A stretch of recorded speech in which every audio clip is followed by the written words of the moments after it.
On this show, we cover some sensitive topics. Though the obituaries may be outlandish, the people are real. Names have been changed or omitted in order to respect both the deceased and the survived by. While death is no laughing matter, some petty last words can provide some pretty entertaining comic relief. Welcome to Obituary.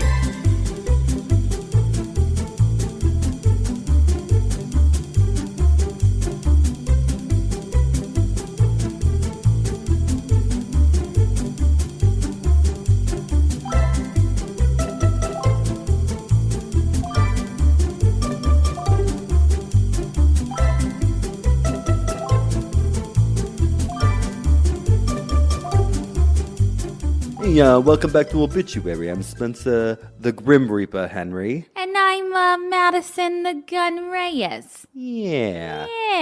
I'm the boss of this operation, you see. Yeah, and I'm the mob wife. Yeah, we've been to the mobmuseum.org where we generated some facts about ourselves, okay? We took a little quiz just to figure out who we were in this life. Yeah, and I'm a dangerous man with a business to run, you see. I know who will follow me until the end, and I also know who to cut loose when they no longer serve a purpose for me, okay? I'm a woman who knows more than she lets on when it comes to my husband's work. I don't ask a lot of questions, but I'm not a slouch. You know what kind of business he's in. I play my cards close to the vest and they underestimate me, but I use it to my advantage. Listen to us when we tell you this. There's only one way in, and there's only one way out when it comes to an obituary. You're either riding with us, or you're sleeping with the fish. You're sleeping with the fish, and we will write the obituary for you. Okay, and we'll publish it. And we'll talk about it also. Yeah.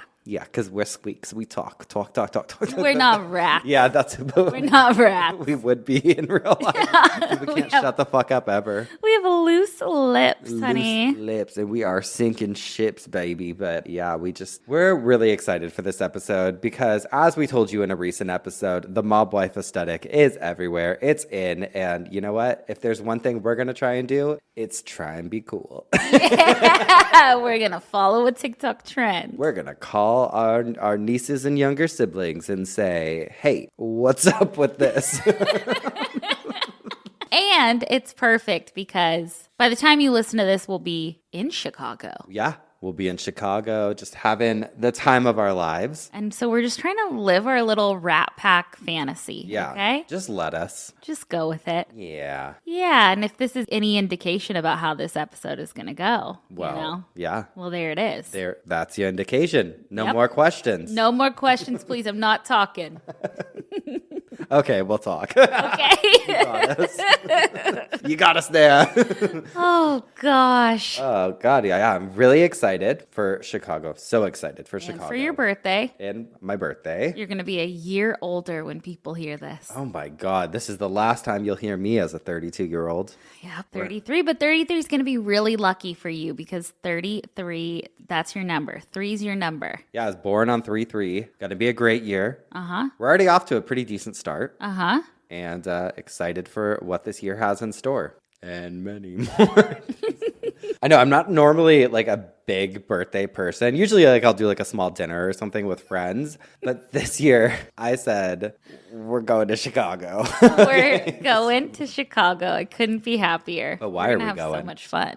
We're going to go see Zach Bryan out there. We sure are. We're going to go to some museum. I mean, we're going to try to really pack it full of stuff and record some of it for Patreon. Yeah, so if you're on Patreon or anywhere, you'll probably see it anyways. But yeah, I'm excited to take you to some steakhouses. Mm-hmm. And excited to show you some of my favorite places. We didn't have any time in Chicago last time. I know. And I've been there. I went there like 10-something years ago with... Around the time we met? Oh, no, maybe it was longer than that then. Maybe like 15 years. Been a while. Yeah. It'll be fun. Yeah, it'll be really fun. I really liked it when we went, so it'll be good. It'll be good. Spencer, have you been hearing about this Who the Fuck Did I Marry? I have, and I actually went to watch them, and then I saw how many there were, and I said, not for me. I know. Okay, so I want to give this woman all the views and everything, but people have put it up on YouTube, like compiled. So I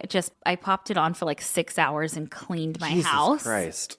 It's good. I mean, I'm fucked up. sure it is. Everyone's fucking talking about it. But the reason I'm bringing it up, it's very popular right now, but also the girl in it. If you guys don't know or haven't heard about it, this woman talks about her ex-husband who she married in 2020. They were married for like a year or two, and she just ignored every single red flag that there was. Oh, wait till my coffin spinner today. Okay. So she ignored all of those red flags, and she is a very good storyteller, and she's very honest. She's like, I did not want to be alone. Anyway, I won't spoil it, but she finds out a ton of information. Like what? Give us some stuff. Okay, so the guy says that he has, 4 siblings. Turns out he only has 2. Says that he played football in San Diego. He's never even been to San Diego. Just like a compulsive liar. Yes. Compulsive liar, yes. She started searching through obituaries of his families to find out more information about him. And she found that he had said to her that he was married once before, but in one of the obituaries that she found, it listed him with a wife that wasn't that woman who she knew about already. And so she found out from the obituary that he was married another time. And she says it. She's like, you guys can find so much information out from an obituary. You sure can. Mm-hmm. And that's one thing that we know to be very true. Very, very true. Oh, God. It does sound... I'll have you off mic give me the full rundown tonight, hopefully over some swingers. Yes. But her nickname for him is Legion. And she Why? kept him anonymous. I don't remember why. But now I guess he's suing her. So I don't know. Sounds like a scammer. I know. Scammer to me.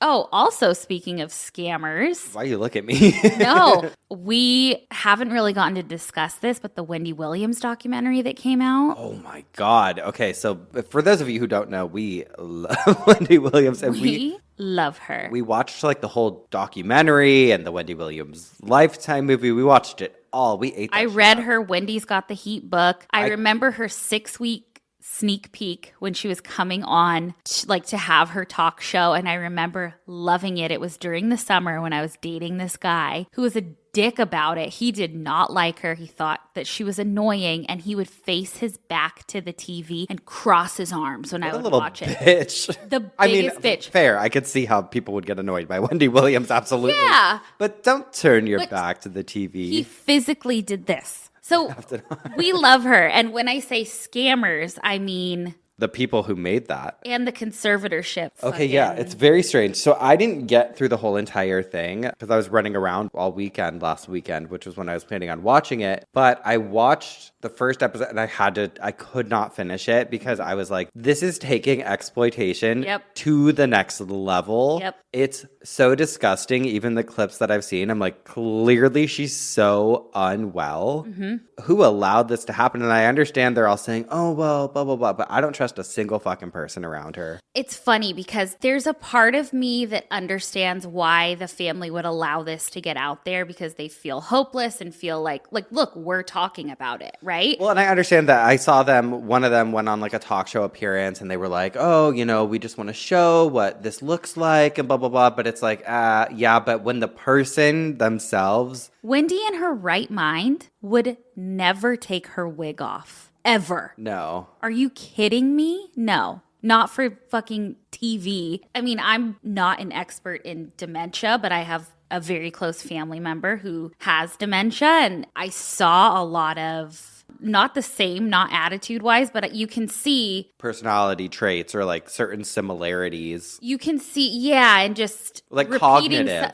Repeating something that they've just repeated or, stuff like that. Like, you can tell something's up, and it's very sad. It is. It's really sad. But anyway, too sad to talk about. You said you were running around last weekend? Running around. What'd you do? There's this art exhibit in LA called Luna Luna, and it was actually really cool because back in the 80s, a bunch of different artists came together and made and designed carousels and stuff for an amusement park. Oh. And then I think it ran for like 2 years, and then... as an actual amusement park? Yeah, and then that's cool. It sort of disappeared, I guess, or kind of went abandoned. And then they came across all of like the artwork and everything for it in storage, and they like made this big exhibit out of it, and that was really cool. I love that. And then on Sunday, I went to, okay, this is funny. So I went thrifting with our friend Alyssa down in Orange County at the Orange Circle in Orange. You were sending me dolls saying, Yeah, that looked this like is you.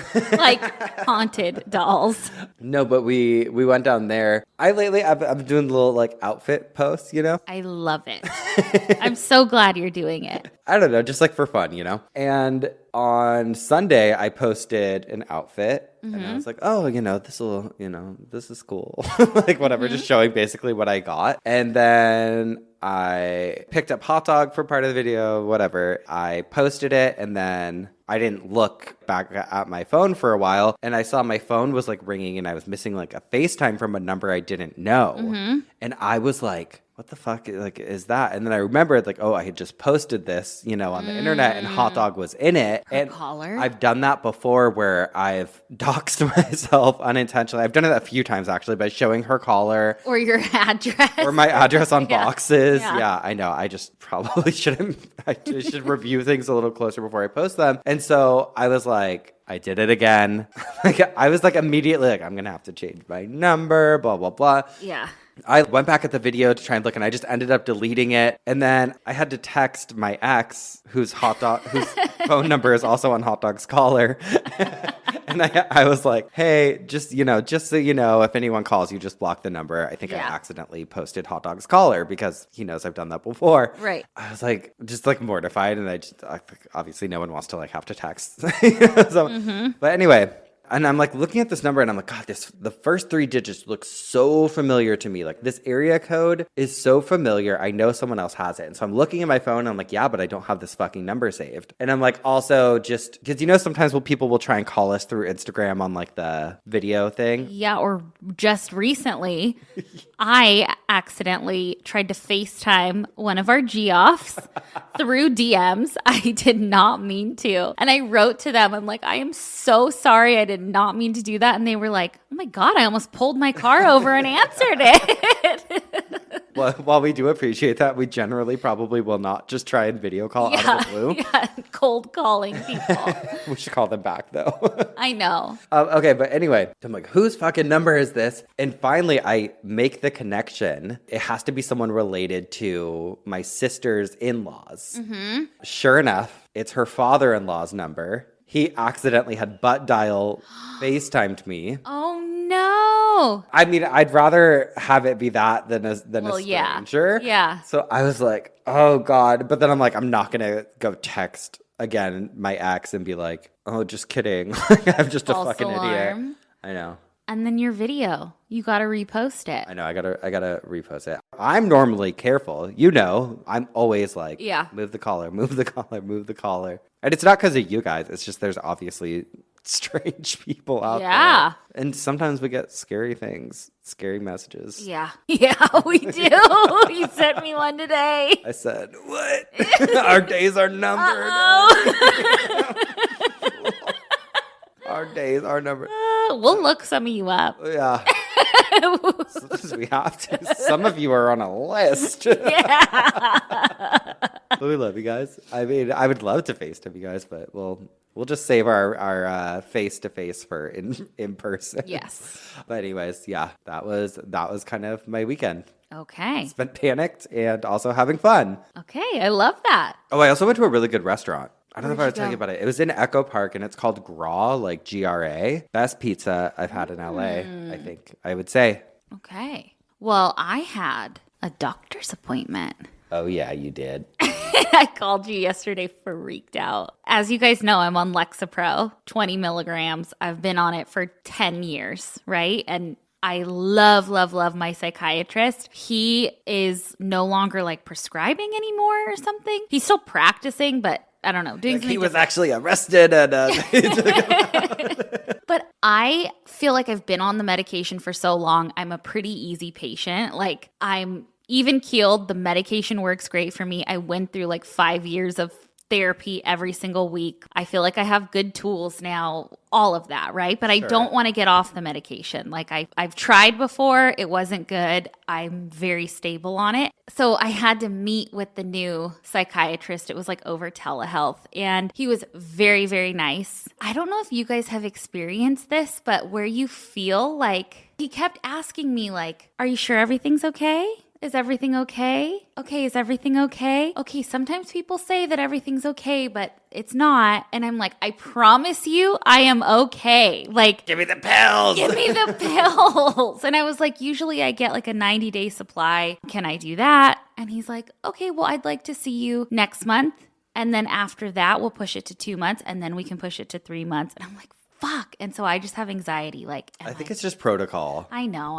I told you that yesterday. I think it's just protocol. Just makes me nervous. I also said, up the dosage. Up it. Give me some of those. Wait till I tell him my job is to talk about death. Yeah. He's gonna lose it. I know. It's always annoying when you have to see like a new doctor or something. Mm-hmm. Come on. Yeah. That's kind of, I've talked to you about this. Like, I think therapy's so important too. And I would like to go back, but I don't want to have to explain everything again. That's honestly what took me so long to go back to therapy. So I'm not on any medication now. I have been certainly medicated at certain points in my life, but I'm not now. And without therapy, I think I would absolutely probably still be on it. Mm-hmm. But I didn't want to go to therapy for a long time. And then after my mom died, I was like, okay, I gotta go to fucking therapy. And I still waited a couple years, longer than I should have. But I was like, God, how am I gonna go explain my lore to this new person? Like, how am I going to tell them? In 1 hour, and then you have to wait another week? Yeah, I'm like, okay, I'm going to have to put together like a fucking slideshow presentation. I'm like, okay, this is who this is. This is the source of my trauma. This is the source of this trauma.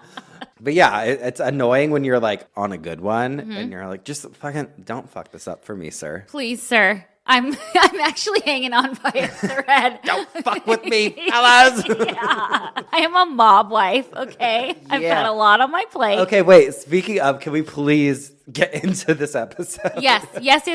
I have some Am I the Assholes, and I tried to find, like, keep everything mob related today. Okay.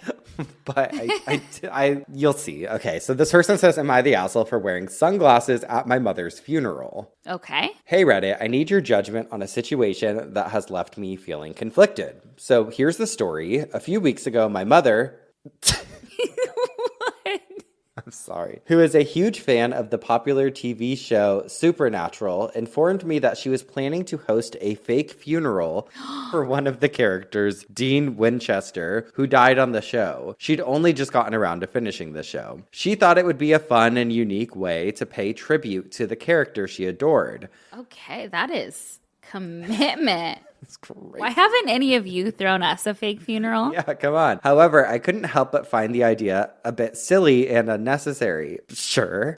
In a moment of what I thought was harmless humor, I decided to attend the fake funeral, and I dressed as a member of the mob, complete with sunglasses, greased back hair, a suit, and a black trench coat. I even brought the classic black umbrella to stand with ominously at the back. I thought it would be funny and lighten the mood, considering the whole event was a fictional tribute. I didn't think it was a big deal since it wasn't a real funeral. However, when I arrived at the location, I quickly realized that my mother had taken the event very seriously. Oh, shit. She had invited her friends and colleagues who were all dressed in regular funeral attire, expecting a respectful gathering. As I walked in, the room fell silent, and my mother's face turned red with anger and embarrassment. She pulled me aside and scolded me for not taking the event seriously and disrespecting her intentions. She accused me of making a mockery of something she held dear and embarrassing her in front of her friends. I tried to explain that I thought it was meant to be a silly joke funeral, but she was too upset to listen. My sister said she's staying out of it, but did later tell me she thought it was funny. Now I'm left wondering if I crossed a line and if I should have respected my mother's wishes, regardless of how I felt about the fake funeral. So, Reddit, am I the asshole for wearing sunglasses and pretending to be a member of the mob at my mother's fake funeral? God. Honey, I think your mother needs to get medicated. I think your mother needs my doctor's number. I never, ever want to make my mom feel embarrassed, but come on. What? It's fake. Here's the thing I know about Supernatural. So I've never watched Supernatural. Okay. Okay. I've never either. But I know that fandom is one of the most intense ones out there. So you don't fuck with them. I kind of want to watch it now, honestly. Yeah, I don't know. I know they take it very seriously. But here's the thing. He wore black. It's a fake funeral for a TV character. Hello. Welcome to reality, babe. People have real fucking problems, and if the mom can't let go of him trying to lighten the mood or whatever. Not the asshole. In fact, first of all, you went, which is more than I would probably do if it was a TV show funeral. You dressed up like a character. What more do you want? Is there a character in that, like, did the way this guy died was from the mob? I don't know. I've never seen the show before. Okay. I'm assuming that there's a tie-in for that. Okay. Geoffs, I guarantee some of you Geoffs are Supernatural fans, so let us know. Please let us know. Yeah. If we're wrong, totally, we're wrong. We'll but eat our fucking words. yeah, but, we'll eat crow. Not the asshole. God, not the asshole. The mom is a lunatic. Looney Tune. Okay, this one says, am I the asshole for accepting my boss's antique car? His family is extremely angry. Since I was a kid, even though I never lived in the US or spoke English, I wanted to be a 1930s Italian mobster. I wanted to wear suits, ties, and fancy shit like 24/7 in my sleep. I always got stuck with the aesthetic of that era, maybe not the lines for food, but the mobsters in the cars. My dream was just to have a car from that era. Those cars are extremely rare, but they are even more rare outside of the mainland US. When I was a teen, I would spend my time reading a lot about old American cars and culture, and when I saw an opportunity, there was a job offering for just driving antique cars in quinceañeras, events, weddings, and whatnot, and I jumped on it. Then it happened. I got the job. It was amazing to be able to wear weird hats of old ages, suits, and bow ties, and take people inside those cars. I met my now girlfriend in one of those events, which makes it even better. After 3 months onto the job, my boss started being close to me and invited me to watch baseball games with him and have a drink. Slowly but very surely, he started telling me more about himself and opening up. He started to become my Mr. Miyagi. He taught me how to use a gun, he taught me how to fix my own car, taught me how to speak English since he learned in the army, being a former Korean War veteran. He told me war stories, his wife's death from heart failure, and his sons that he hasn't seen in many years. After 5 years, he passed away, and before he passed away, he gave me a car as well.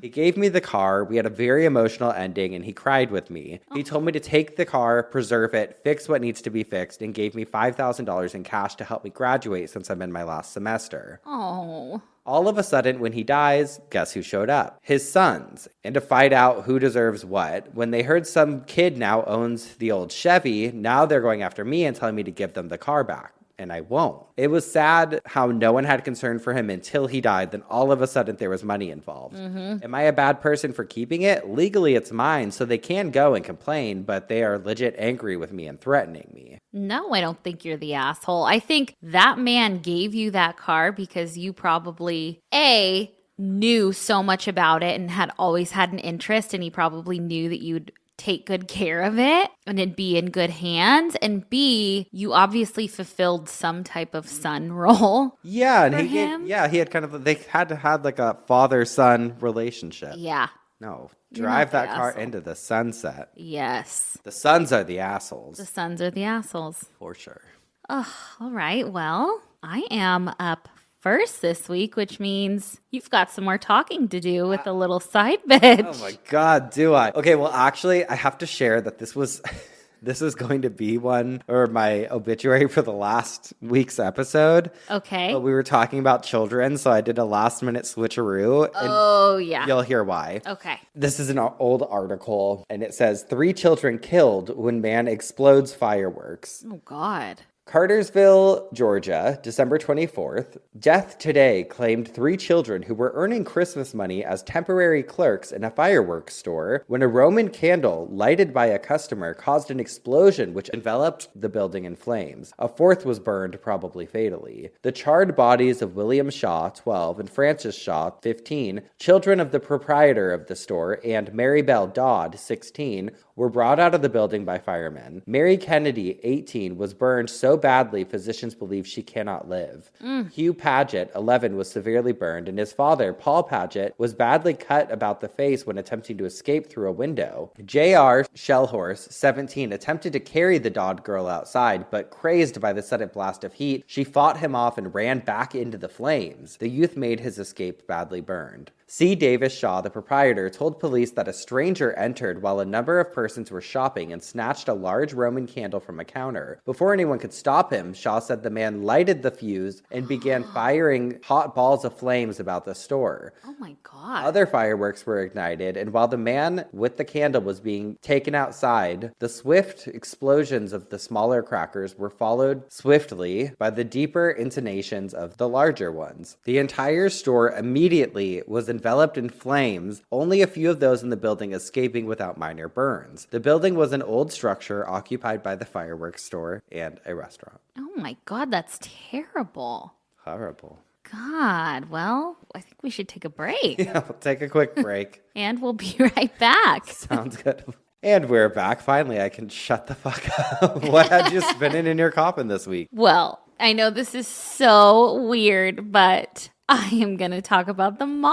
Oh my God. Specifically, mob funerals, because in that line of work, I mean, people die or they end up in jail or both, and it's not as glamorous as the television and motion pictures would prove. Right. However, these funerals that I'm going to talk about are fucking glamorous, okay? Ooh. And love them or hate them, mobsters are still people too, with families, and they have funerals. So the first one I want to talk about is John Gotti. And I feel like he's probably one of the most popular mobsters to date because he's relatively like in the more modern world. Yeah. John Gotti, if you don't know, he was Remember the show? with his daughter. Yeah. He was the boss of the Gambino crime family, and he was born in 1940. In 1985, he actually orchestrated the murder of Paul Castellano, who was the Gambino crime family boss at the time. And so Gotti orchestrated that murder, and then Gotti took control over the Gambino family. He did a bunch of stuff, but his nickname was Teflon Don or Dapper Don because he was always very well dressed. Teflon Don. Teflon Don. I always think of Rick Ross because Rick Ross always says he's the Teflon Don. John Gotti had been arrested a few times in his life, but in the 1990s he was arrested, which led to a life sentence without the possibility of parole in prison. He ended up passing away in prison. He was diagnosed with throat cancer in 1998 and then passed away in prison in Missouri in 2002. And he was only 61. Now, John was a huge deal in New York. He was a New York mobster and in the underworld of crime. So his funeral was huge and gaudy. The Papa Vero Funeral Home in Maspeth, Queens held his wake. After the wake, pallbearers carried his really beautiful all bronzed casket to his hearse. His hearse was a Cadillac hearse in like a gray color. But this was my favorite part. There were 20 Cadillacs that each had huge flower arrangements on top of them. Cool. And the flowers, we have to talk about. I have to show you these pictures. They are the coolest funeral flowers I have ever seen. 20 different huge arrangements sat on top of each of the 20 Cadillacs. The florals were all shaped like different things. Like, okay, you know the Rose Bowl parade? Yeah. Like what you can do with flowers. It was like a mini Rose Bowl parade. One of the flower arrangements was a huge sign that said John, made out of like different roses. Then there was one shaped as the state of Missouri because he was in prison there. There was a martini glass, a cigar. Oh, this is sick. So cool. A racehorse, another racehorse. Let me show you pictures really quick. Aren't those cool? Beautiful. What year was this? 2002. Very cool. There was also a flower arrangement that said, it was like a big 101, which stood for 101st Street, which is a reference to the Ozone Park neighborhood in Queens. Gotti ran his crime operation basically out of the Virgin Hunt and Fish Club, which was like a social club on 101st Street. So they paid homage to that. Gotti also threw 4th of July parties there, and that neighborhood is deeply connected to him. There was also a New York Yankee symbol. There was 20 different like pieces of art driving. So cool. You have the floral cars. You have 20 of them. Then you have his hearse in the middle, and then 22 limousines behind the hearse that held family, and then a ton of other private cars behind him in the procession. So the procession was like 100 cars deep. There is something I want to dive into deeper on a different coffin spinner, but John Gotti did this, and I thought it was cool. And I know other people have done it, but we haven't really talked about it. His hearse took him on a really sweet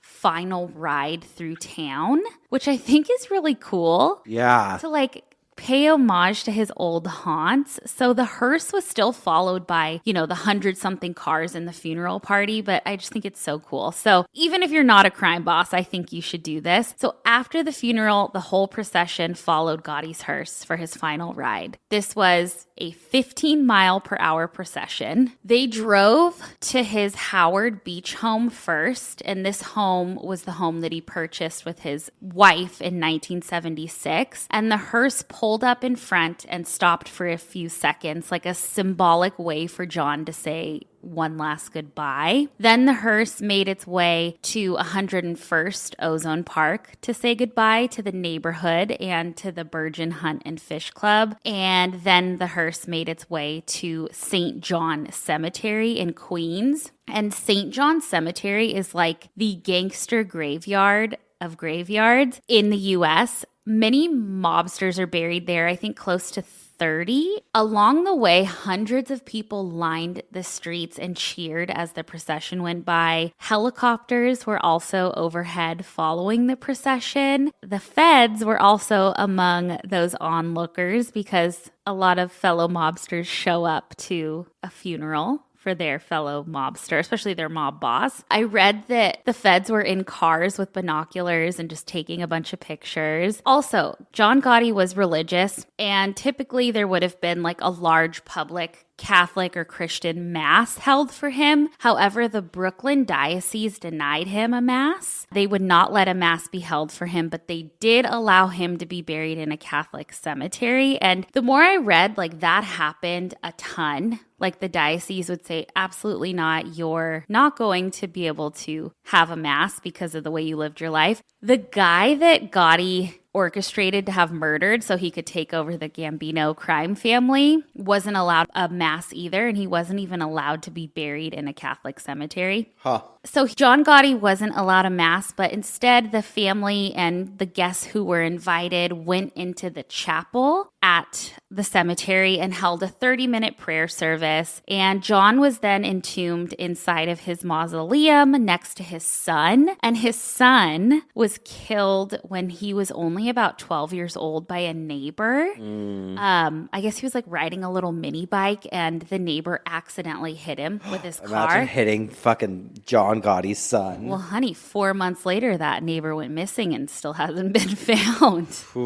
God. Okay, so that's our first funeral. The next one, we're going to go all the way over to Rome for Vittorio Casamonica. Now, he was the boss of the Italian crime family, the Casamonica clan. They allegedly operate out of Rome. Vittorio passed away in 2015 at the age of 65. And in August of that year, his funeral was held, and it sparked public outrage. It is such a wild funeral. His funeral was held at San Giovanni Bosco Church, and this church is on the outskirts of Rome. Hundreds of people showed up. I read that 500 people in his family alone showed, and that's just family, and then I'm assuming the family, Family. Also, hundreds of onlookers and supporters and just nosy people lined the streets to get a glimpse. But first off, they had hung huge banners in front of the church with this man's photo on them.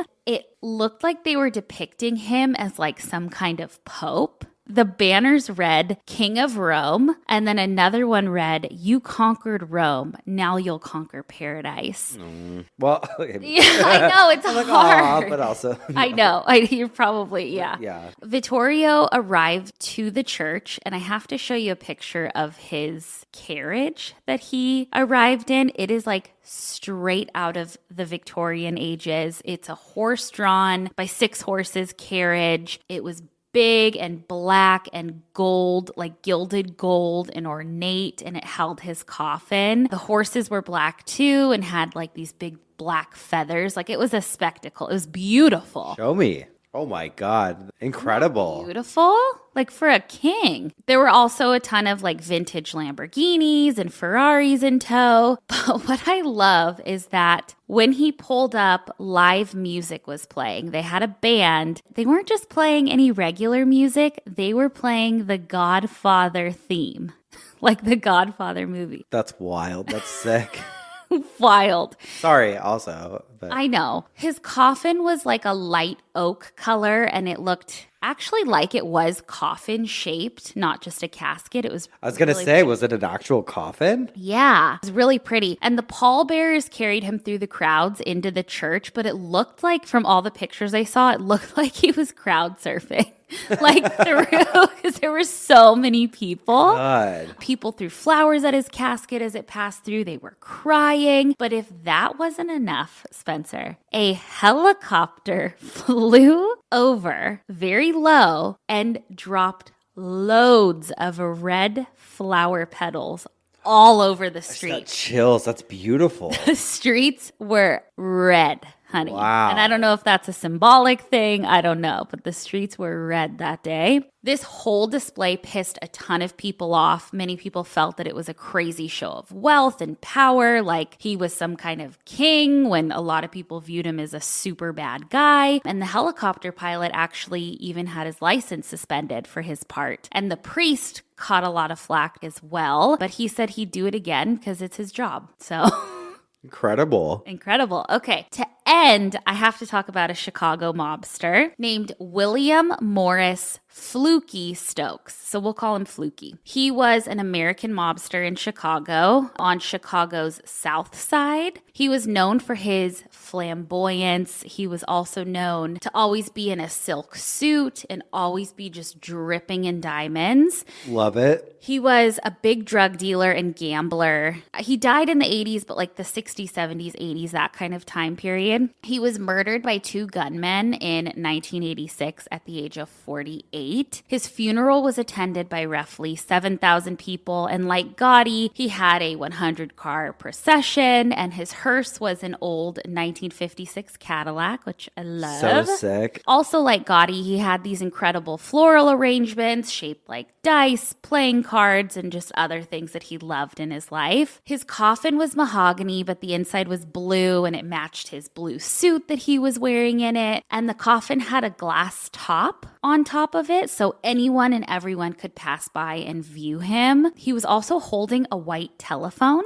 in his coffin. Wow. But that's not why I want to talk about him. I want to talk about him because his son died 2 years prior to him dying. His son was named Willie the Wimp, and his son was gunned down and killed when he was only 28 years old. And he too led a very similar life to his father, Fluky, in the crime underworld. But Fluky threw him the most incredible funeral, and I will show you pictures. Fluky got a $10,000 custom casket made for his son. The casket was a replica of a Cadillac Seville. The grill on it was a legit Cadillac grill. The tires and the steering wheel were made out of florals. And there was even a license plate on the back of it that said Wimp. Whoa. And all of the lights worked. The turn signals, everything worked. So cool. It was a legit car, casket sized, just without an engine. Willie the Wimp was propped up in it for his viewing, as if he was driving it. Extreme embalming. Extreme embalming wise. Oh, yeah. He was holding the steering wheel. He had a red suit on and a ton of diamonds, and he had $100 bills stuck in between each finger. As he should. Oh, and the casket even had a windshield. Okay, love Imagine it. being the grave robber coming up on that one. God, I know. Both Fluky and his son, the Wimp, are buried in mausoleums that Fluky bought when Willie the Wimp passed. Oh, So there you go. God, that's so incredible. I mean, those are truly some of the most incredible funerals that I've ever seen. Beautiful, right? Yes, like, because we've covered a lot of like wealthy funerals and stuff, but nothing like this. This is like over the fucking top. Uh-huh. And I am here for it. I love it. I know. You know what? I wouldn't expect anything less when I think of a mobster. I want to know more about like Big Ange's funeral, what hers was like. I saw some pictures of Big Ange. Big Ange. Like, I saw a couple pictures of like them coming out of the church. But Yeah. I don't know. I guess she wasn't really, you know. Well, I hope it was, I hope she had a zebra casket or something. So yeah, she loved deserved that it. She zebra. did. She sure did. All right, we're gonna take a quick break, and when we come back, I'm gonna tell you what had me spinning in my coffin this week. Alrighty. We'll be right back. And we're back. What had you spinning in your coffin this week, Spence? Well, we're out here mobbing, Madison. And I gotta be honest. So when we talked about doing a mob-themed episode, I was like, hot damn, because there's just so much to talk about. I know. But when it came time to do my little research, I was having an insanely difficult time trying to piece together one cohesive story. Like streamlined, yeah. With the information that I found, because there were so many things that I kept coming across that I'm like, I want to talk about this. So please enjoy this hodgepodge of a coffin spinner. And I just put everything that I want to talk about in here. I love that. I think we should do more like that. It was really fun to research. But first up, we got to talk about Arnold Rothstein, aka The Brain, who was once a kingpin of the Jewish mob in New York City. He had a lot of pull in the athletics world, allegedly conspiring to fix the 1919 World Series. Like the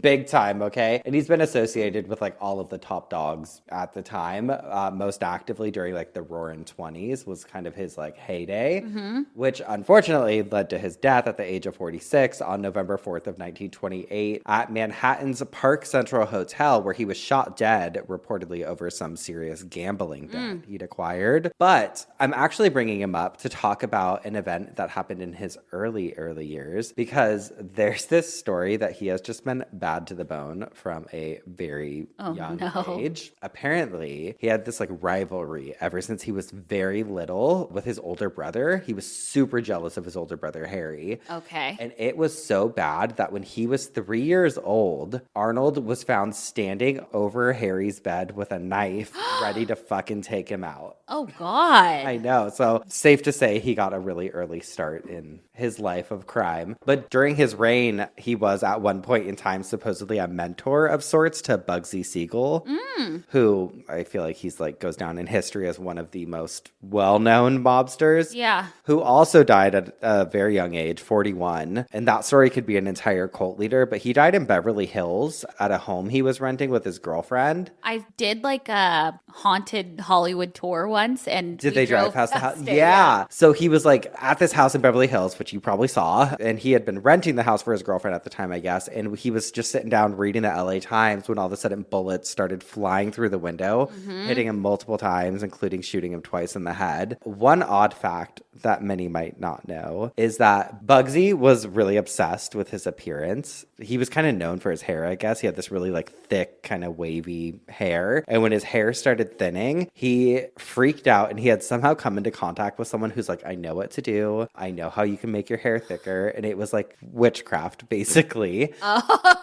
According to author Dean Jennings, who wrote a book about this, Bugsy cut off a piece of hair from some other guy. Like he cut this other guy's hair off, took it home and burned it because he thought somehow it would like make his own hair thicker. Law of attraction, baby. Yeah, he's like out there manifesting. Yeah. Manifesting with the mob. We love that. I know. I was like laughing though, like picturing just like this super well dressed mobster, like old Hollywood, just like, I'm gonna go take this hair into the bathroom. And just, like, just probably torturing people and Yeah. getting his money and shit, and then And after Bugsy's death, Mickey Cohen stepped in to take over the Los Angeles operations, we'll call them. And fun fact about Mickey is Mickey loved his dog Tuffy so much that he had a miniature version of his bed built for Tuffy to sleep on. Mike, that makes me love him, and he's a terrible person, I'm sure. And according to an article on Ranker, quote, the dog proved to be as hardy as his owner. When a bomb took out part of Cohen's house, Tuffy was unharmed, as were Cohen and his wife. Oh, God. Incredible. He made it out safe. Hold on. For people that are in like the life of crime or a mobster Sure. or anything, I'm like, how do you guys sleep at night? Not in a like moral way, in a like, is Nervous my house way? gonna blow up? Is my car gonna blow up? I mean, I guess that's any sort of like crime, like, You just kind of, Yeah. that just comes with it. I know. Yeah. Yeah.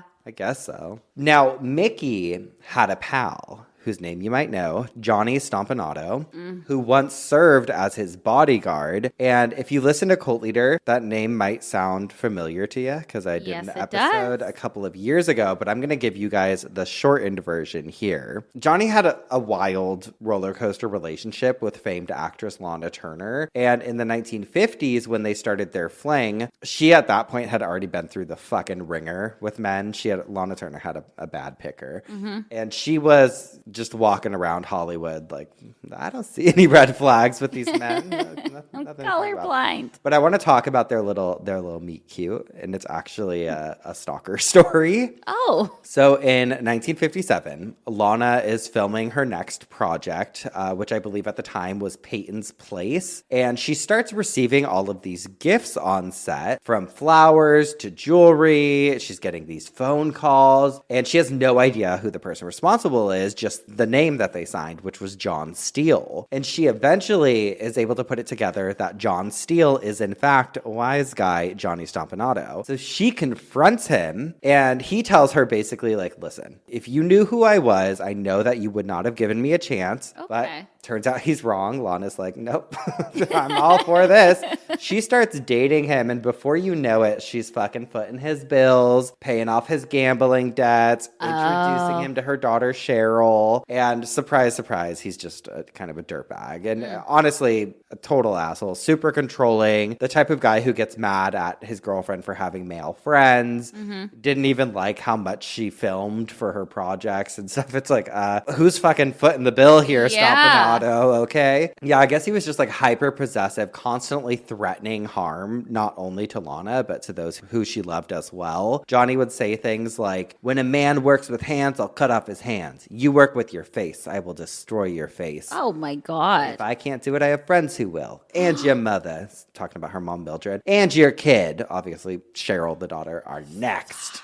So not a good guy. Less than a year into the abusive relationship, Lana was able to get away from Johnny when she flew to England to film Another Time, Another Place opposite Sean Connery. That is until Johnny caught wind from the tabloids that Lana was having a fling with her co-star. Though she vehemently denied the rumors to Johnny on the phone, he was hell-bent on finding out for himself. So he actually flew to London, but when he got there, Lana refused to speak with him when he showed up to set. And he wasn't backing down. He stormed onto the set, pointed a gun at Sean Connery, who was able to twist the pistol out of Johnny's hand, and then Johnny took off running. And I'm like, that's kind of badass of Sean Connery. Yeah. The cops were called, and Johnny ended up being extradited back to the United States. And it brings us to the beginning of 1958, around the time of the Academy Awards. Johnny and Lana are still kind of talking at this point, and he loses it when Lana refuses to bring him as her +1 to the awards ceremony. There's not a ton of clarification, but I feel like they had to have still been talking or hooking up at the time, because what would make him think she was going to take him, you know? Right. I feel like he hadn't been entirely ghosted, but Were they married? no. No. No. Oh, okay, okay. Just boyfriend, girlfriend. But on April 4th of 1958, she's like, I'm so fucking done with this. It's over. And Lana's like, I'm ending this once and for all. And it was around 8 o'clock p.m. Johnny shows up to the Beverly Hills home that she'd been renting on Bedford Drive. And she says, tonight, mister, I'm going to give you the walk-in papers. I am through with you. It's over.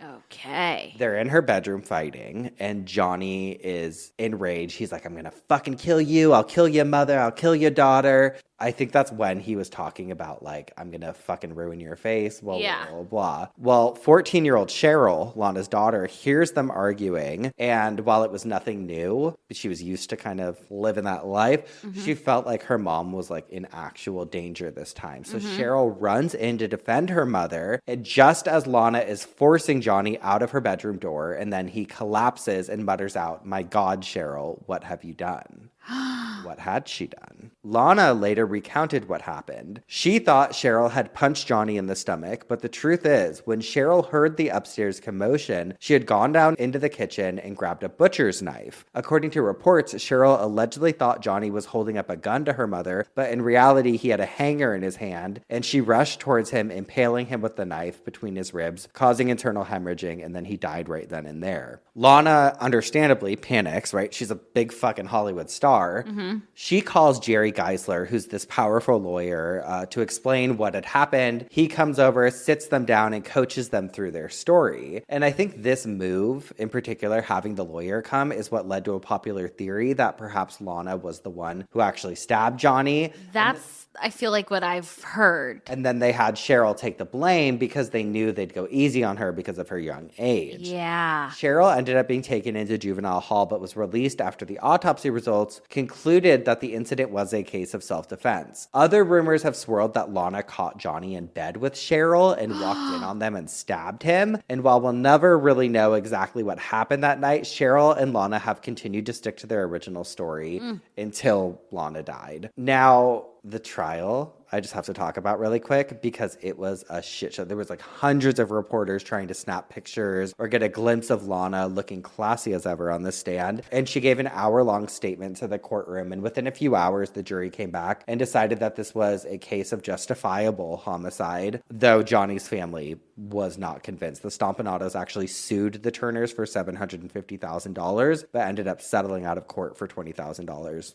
later on. And then taking us back to kind of how that connection came to be, there's actually pictures of Mickey Cohen at Johnny Stompanato's funeral, looking into like his open casket. Oh, wow. Yeah. Okay, it's all connected. It's all connected. So those are my little connections for the week. My little mob fun facts. Okay, love a mob fun fact. I don't know, the mob and like the history and just all of it intrigues me. Oh, it's so fascinating to me. More than anything else that I could think of that would be related. Like I've obviously watched like a lot of cartel shows and all of that. Yeah. But the mob just especially, well, I mean, most of my top 5 favorite movies are Goodfellas is my favorite movie in the world. Love good. Yeah. But like I feel like the 90s, A Bronx Tale, like I feel like the 90s just they put out so many movies that were So just many. so good. So good. And I just love all the ladies in fur and they're going over having sauce with Ma and then they're just fucking taking dudes out back and just. I mean, there's something very glamorous about it. Well, there is a quote about it too where they say that like the mob's only dangerous like if you're also in the mob,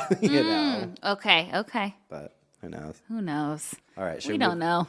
should we move into some obituaries? Yes, let's do it. I have a mob-related obituary. Okay, let's hear it. This is from the Salisbury Post, 1934, and it caught my eye because it said gangster brains. Ooh. Most newspaper readers probably would like to know more about this Fred Moe, the gangster who was taken for a ride the other night after several years of activity as one of Chicago's worst gunmen. This gangster never came from one of those slum regions that breed most of our criminals. He was a small town product of a good family. Furthermore, he was a college man, an honor student at a great university, and an athlete of considerable prominence. All in all, he was empathetically not the kind of material of which gangsters are made. Okay, you can tell this is from the 30s. Yet he plunged into the underworld, became a hired killer, served as counselor to the notorious Fred Burke, and died at last, gangland style, in a ditch full of bullets. A strange and tragic story must await the telling there if one could only get at it. I don't know what that last one meant, but that was a 1930s thing. Hey. Yes.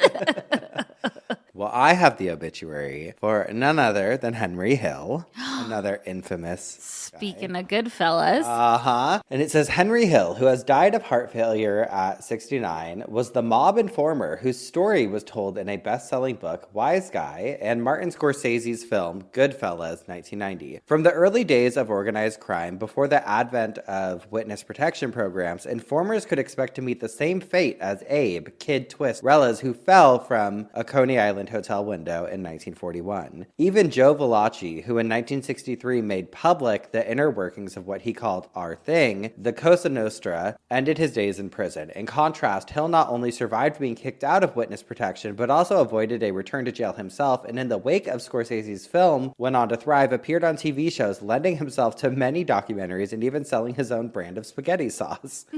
Hill was born in Brooklyn, New York, to an Irish father and Italian mother. As a boy, he idolized the gangsters who hung out at a coffee shop across the street from his apartment. He began running errands for Paul Vario, a capo or underboss for the Lucchese's, one of New York Mafia's 5 families. Hill was first arrested at 16, but kept silent to protect Vario's son, and after a beating was released by the police, who could not believe that an Irish kid was tied up with Italian mobsters. His silence was noted by another non-Italian member of the Vario crew, Jimmy Burke, who would later become Hill's mentor, but they remained outsiders. Neither could ever become a made man in the Lucchese family. Hill hustled through the years in the U.S. Army, returning to mob life in New York, where he met his wife Karen, and in 1967 took part of the robbery of $420,000 in cash from Air France at John F. Kennedy Airport. In 1970, he was involved in the murder of William Davino, known as Billy Bats, whose loan sharking business Burke had taken over when Bats was in prison. His murder at Burke's restaurant and the disposal of the body forms the centerpiece of Goodfellas. In 1972, Hill and Burke were convicted of extortion and sentenced to 10 years in a federal prison. Hill found himself reunited with Vario in what amounted to a mobster resort wing of Lewisburg Penitentiary. While there, he set himself up as a drug dealer and also conducted a bookmaking business. Among his clients was the mayor of Newark, New Jersey. Hill was released early for good behavior, but in 1978, along with Burke, he orchestrated a $5 million robbery from another airline at Kennedy Airport, the largest cash haul in American history. Police soon traced the operation to Burke, who began killing his associates to cover his tracks. Hill, by now deeply into drug use himself, grew increasingly paranoid that he too would become one of Burke's victims. The Scorsese film plays brilliantly with the idea of the mob as a family while relishing the betrayals, violence, and self-interest that undermine that image. The drug business proved to be Hill's downfall, and he was arrested for trafficking in 1980. Although the police played him wiretapped conversations in which Burke discussed the possibility of having him killed, Hill refused to cooperate. But once he was out on bail, Burke tried to arrange a meeting which Hill knew meant his execution. He was rearrested and finally agreed to talk. As a result of Hill's testimony, Burke and Vario were sentenced to long prison terms and some 50 mobsters were convicted. He and his family were given new identities and moved around to various cities, but Hill chafed under the straight life. As he admitted in a series of interviews with the reporter Nicholas Pileggi, who wrote Wise Guy, Hill and his wife divorced in 1989 and in 1990 were expelled from the witness protection program just as Ray Liotta's portrayal of him in Goodfellas made him a minor celebrity, with appearances on reality TV and in crime documentaries, but this also increased his fears of being found and executed by the mob. He tried to make it as a chef, but was arrested again for drug use. He entered rehab twice in 2007, and he opened a restaurant, Wise Guys, in West Haven, Connecticut, famous in the 1940s as a mob resort. Latterly, Hill lived in Malibu. He was inducted into the Museum of the American Gangster in New York and the Mob Museum in Las Vegas. He is survived by his partner and manager, Lisa Caserta, and 2 sons. There you have it. What a guy, what a life. What a fucking life, man. It's just so fascinating. It is fascinating. I know. It's fascinating because there's like this dichotomy of like these really bad, horrible people that do these horrible things.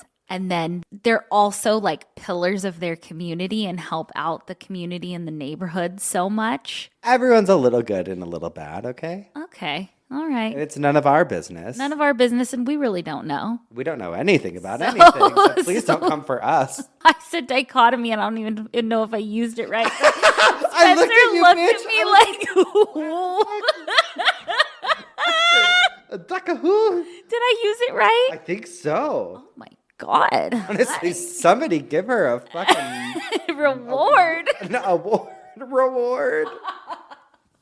Jesus Christ. We've spun in our coffins. We've bitched our obituaries. It's time for some dumb Ass criminals. Okay, everybody, have you heard about the Willy Wonka experience? Jesus Christ. Have you guys heard about the Willy Wonka experience? Is that where they tried to do like a influencer type like event space and it was nothing was in there? It was terrible. Kids were crying. Yeah, there was like a scary man coming from the mirror. Yes. For those of you that don't know, this like past week, there was a disastrous Willy Wonka experience that happened in Scotland. I pulled up this article from hyperallergic.com who wrote about it, and they include everything down to these pictures that I want to show you and we'll post. But the article is called Children in Tears at Disastrous Wonka Factory Experience.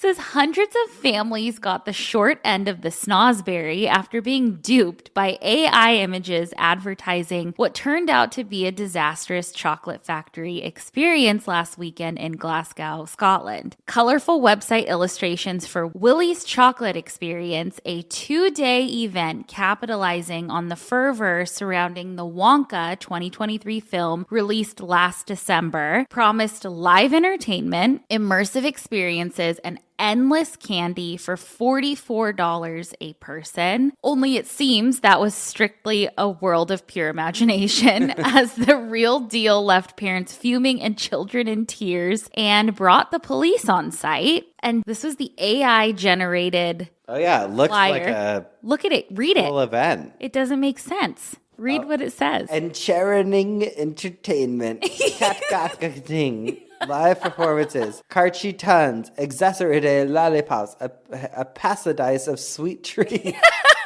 It's just AI. So to be fair, since many artificial intelligence softwares haven't quite nailed human language, the illustrations actually promised a paradise of sweet teats, Carchi Tons, exarsurgery lollipops, and cat cassading. That's it. Reasonably executed generated images depicting candy forests and Wonka's imagination enticed over 900 families to buy tickets for their children, but the text was riddled with spelling errors. So everybody thought that they were going to be taking their kids to this like beautiful, interactive Willy Wonka experience, okay? And the pictures are all AI generated, but they look great. It looks like, I don't know. I'm picturing what I saw online and it was like an empty room with like a picnic table. Yes. So it says, at this point, you must have seen the photos as the fiasco went viral instantaneously, but there was nary a sweet teat in sight and hardly any sweet treats, as various attendees reported that their children were only given a couple of jelly candies and a quarter cup of canned lemonade. Almost as quickly as it opened, the sparsely decorated space was shut down and then completely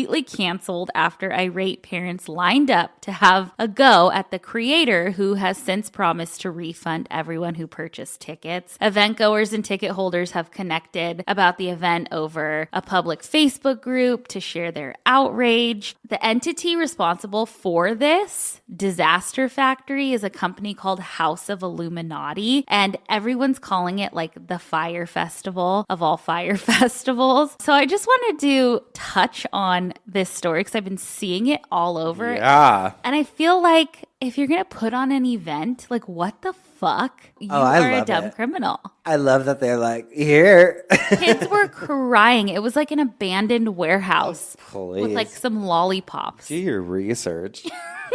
So that's that. I can't picture though. Here's my gripe. Oh, how would you walk in, see what it is, and then continue to like experience I it? would be out of Like, there. goodbye. I'm getting fucking murdered here. People called the police. Well, I decided to stay on theme with a little mob story. Oh, sorry. Okay. For my dumb criminal. And it's a flash mob, honey. You know, I hate those. Dude, my nightmare would be to like be proposed to in a flash Really? mob. Oh my God. Oh, I do God. not. You love it? Yeah, I do. Oh no. Do you remember on Modern Family when there was a flash watch mob? it. Oh, okay. Never mind. Yeah, keep that to yourself. Okay.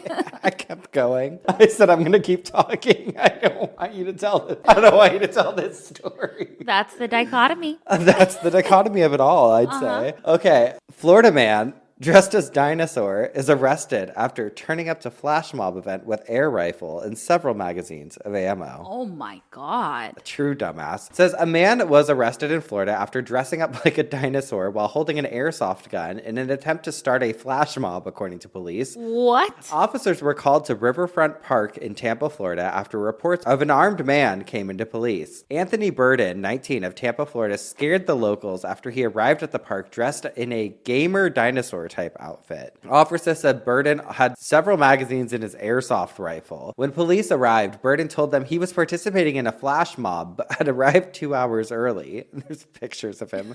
The group noted on its website that Burden's costume choice was alarming for families that attended the park. The site added that it's illegal to brandish a weapon, real or fake, while hiding one's identity. That's scary. I know, I would be scared, but I just love that that was his reasoning. What is that? I don't know. Oh my, people are fucking nuts. Dumbass. Yeah, that's a little flash mob story. Okay, you did go to the P.O. box. Yes.